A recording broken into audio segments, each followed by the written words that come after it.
but thank you. Next, I'd like to go to Rabbi Aidan Blum.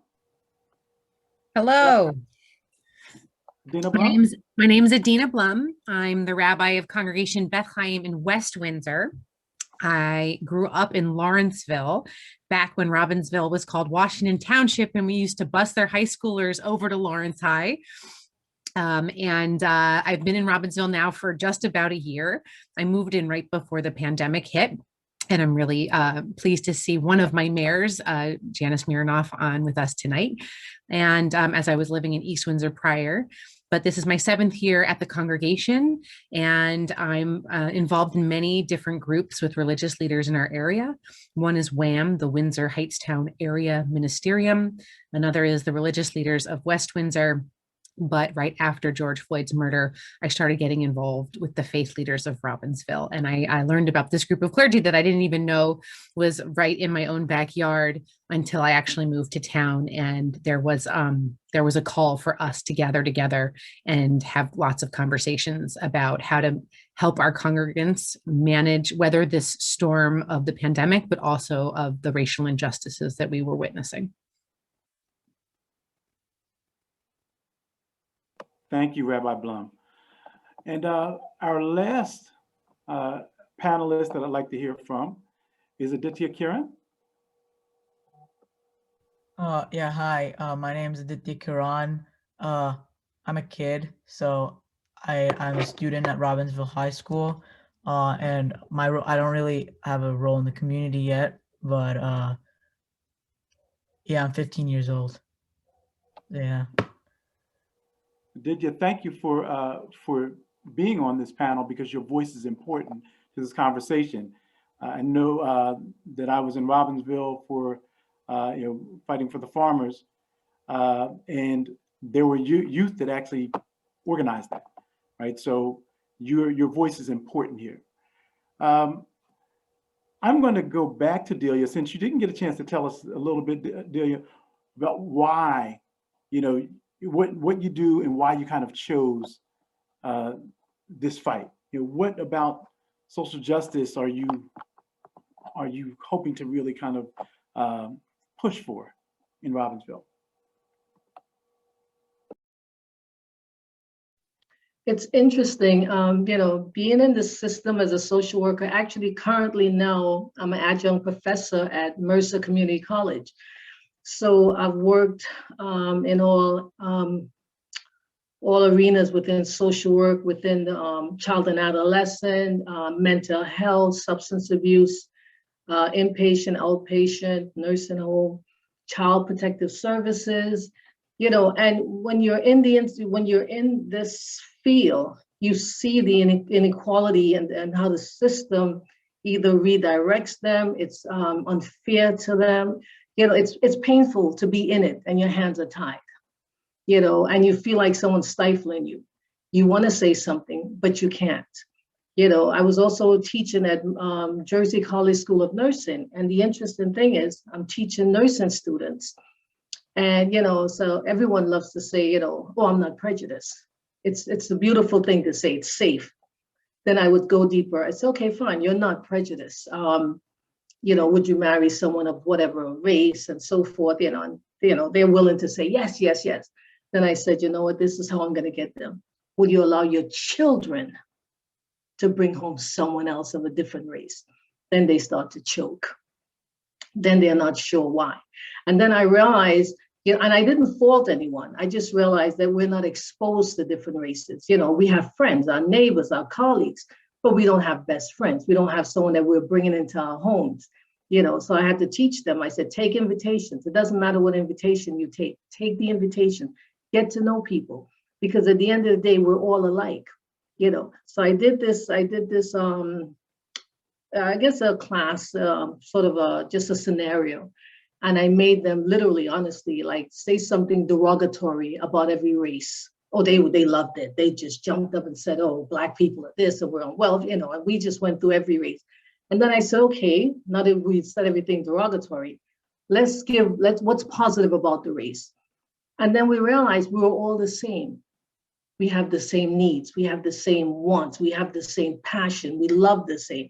and then they realize, it's us it's embedded in us to be prejudiced against the same person. We are the same people. It's interesting, So when you're in a system that realizes I'm fighting against the same feelings, I'm fighting against the same growth, I'm fighting against these things. I said, you can't stay silent.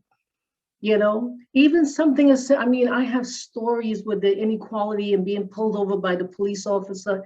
My husband and I got pulled over once, and the police officer, this was in New York though, and the police officer looked at his badge, and because he's a physician, and he says, well, if you saw me in the hospital, would you have to save my life?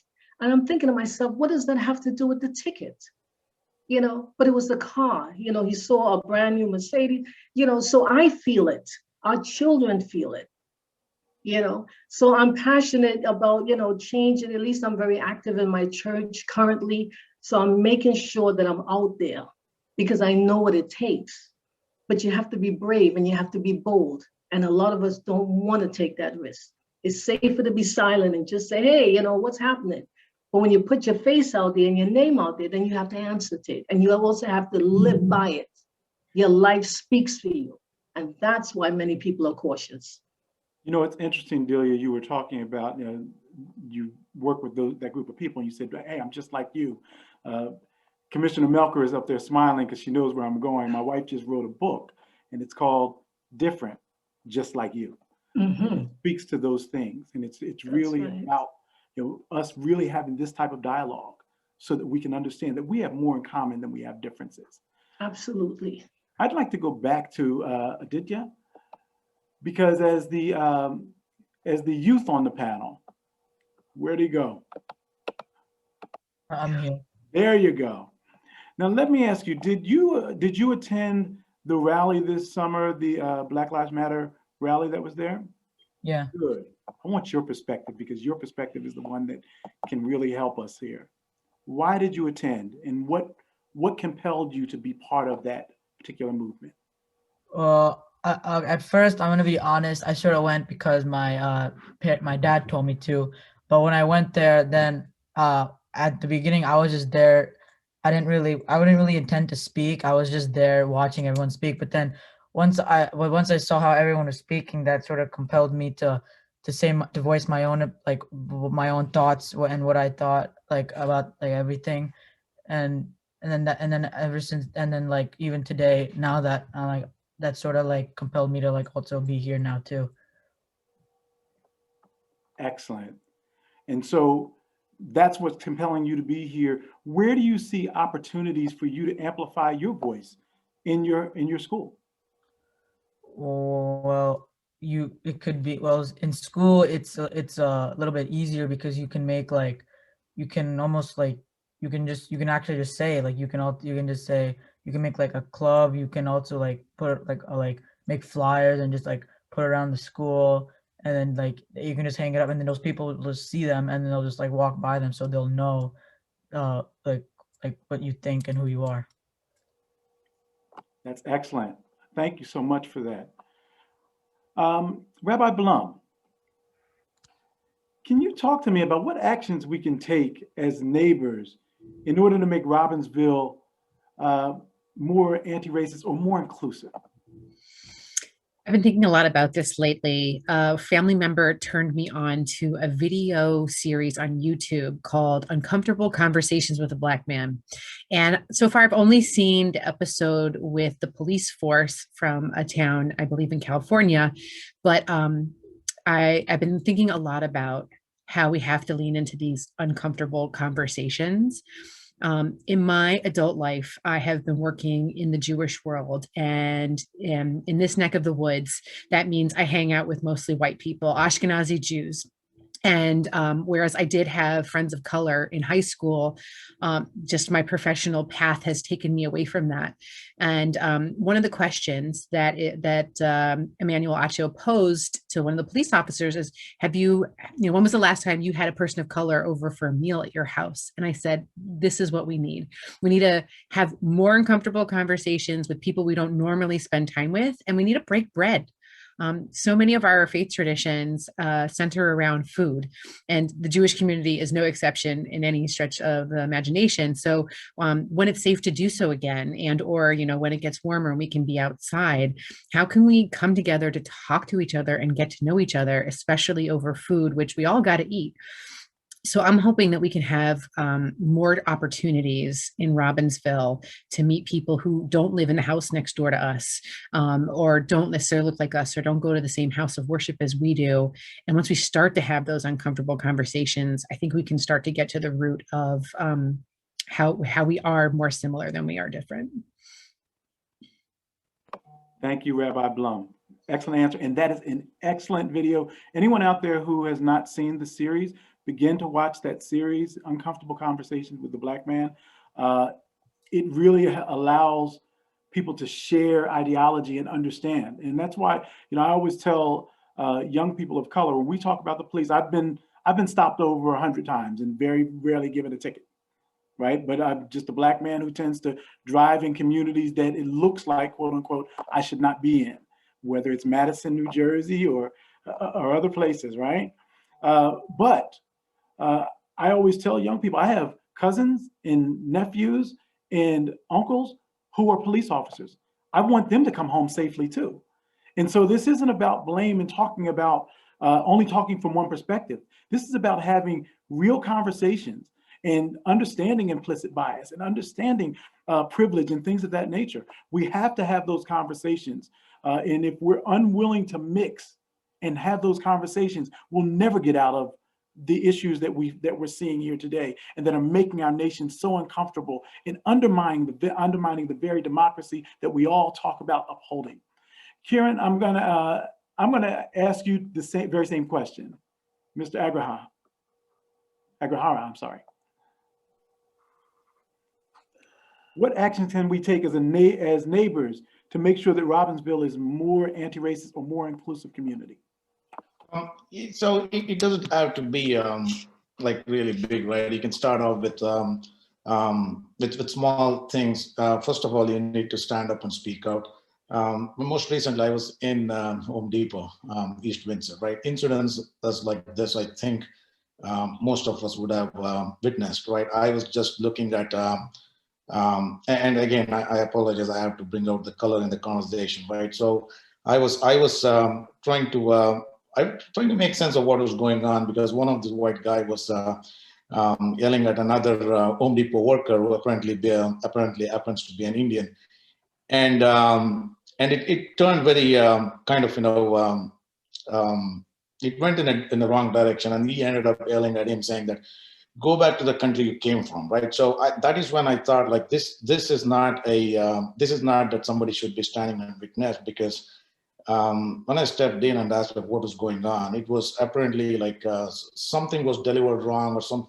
So that could have been solved with a customer support or speaking to the manager, but instead this guy kind of just made an assumption like, hey, go back to the country you came from. But that is very inappropriate, and that was very uncalled for, because every one of us have come here.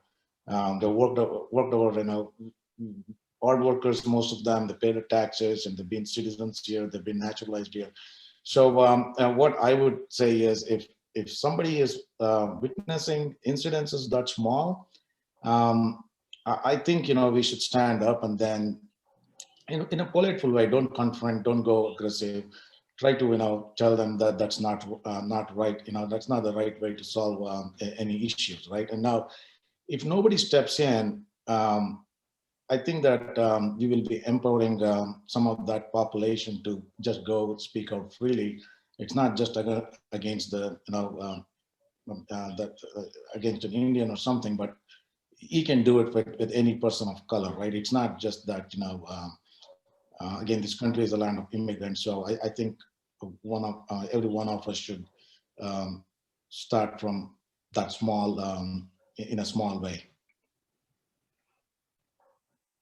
Thank you. I'm going to ask Aman. We're going to come at this the same way, right? What is your role? What can you do to make Robbinsville? And I like to utilize the anti-racism is important, but many times that comes from one perspective. How do we make it more inclusive? right? Because we want it to be anti-racist. We want people to be included in the process. How do we do that? And what can you do as a neighbor to make that happen? Sure. First, I'm going to preface this with something I think is an assumption that a lot of people have, is that racial equality is on a linear path, that as we go through time, things are going to get better and better. I just want everybody to realize that that's not the truth. That's not reality. When you look at history and you truly look at it, we have ebbs and flows. And it's really our policies and what we do as a community that determine the path that we're going. And the reason why I say that is because our actions matter. What we do, having events like this and other things make a difference. And like something that Dan Benson said in the beginning, we have this awakening. And I want this to be, as you've probably heard a lot of times, that this is not just a moment. We need to make this a movement. The Michael Brown incident was 7 years ago. 7 years ago, and what progress have we made since 7 years ago? And I think we need to have that in perspective as we talk about this and realize that everything that we do and the actions that we take make a difference. And we need to do things to make that path go towards equality. In terms of what we can do in Robbinsville, I'll just share about where I come from. I'm born and raised in Hamilton. And I remember in 2001, we created, built a Sick Goodwater, which is our place of worship, in the Windsor section of Robbinsville. And I remember within the first year of going there, I got pulled over twice for suspicion of drugs, driving up Church Street and going along that road to the Goodwater. And to be honest, from then on, I refused to go through Robbinsville, and I drove up Old Trenton Road and cut down Hankins so that I was in Robbinsville the least amount of times. And I think for me, and I had so many other issues of just being pulled over, like the commissioner said, it happened a lot. And then, and I think when I was younger, I was like, oh, it's not a big deal because I didn't get any tickets. So it doesn't make a difference. And, I'm well-spoken. I don't have an accent, and I can talk my way out of it, but that's not the case for everybody. And I think that we need to realize that it's not just about us, it's about everybody else. It's about those who can't talk their way out of things, or just dress a little bit better, so maybe they're going to get treated better, or don't have an accent, so then maybe they'll get preferential treatment. And I think that we all need to speak up for those people.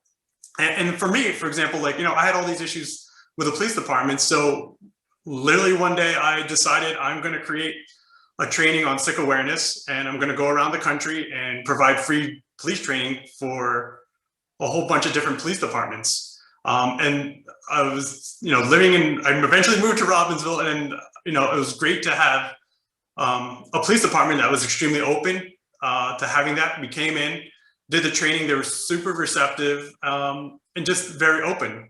And also, just to give you an idea, one of the first ones I did was of the new recruits at the state police. And in year one, they had social media coverage and news coverage of our training.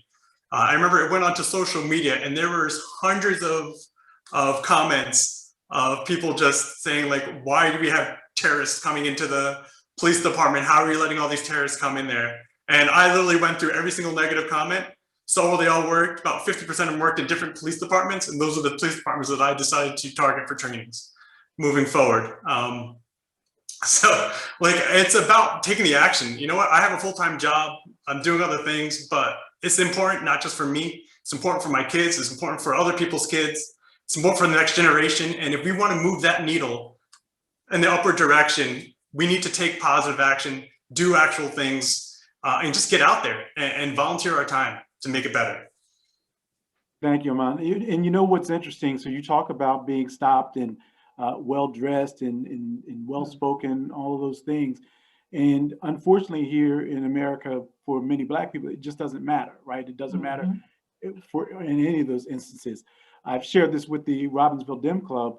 Most people, probably up until the last 4 years in Mercer County, had never, ever seen me not in a suit and a tie. And it wasn't until I felt comfortable enough, probably about 4 or 5 years ago, to wear a pair of jeans that I shared with people. In my first experience, I was working at Drew University in Madison, but I lived in East Orange, New Jersey. I was working at Drew and I went to work on a weekend, on a Saturday. And when I hit that Short Hills area, an officer followed me straight down Central Avenue till I got to Drew University. And I went into the university, did my work for about 3 hours.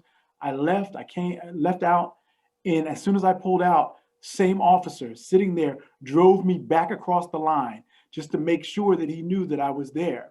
And what was interesting was Dr. Gregory Pogue, who is now head of HR at TC&J, Dr. Pogue was working there at the same time. He had an issue with one of the officers where he had walked an officer around the campus for 3 hours talking about the break-ins on the campus. When he got out and drove out in his Mercedes that night, officer pulled him over, didn't even look at him, was really, really rude. And then Dr. Pogue looked at him and said, "Hey, Jason, it's me. You just spent 3 hours with me." And the officer said, oh, I'm sorry about that. But it just goes to show, there is this implicit bias that is out there that we really need to be able to deal with, and people need to understand it. So thank you for sharing that.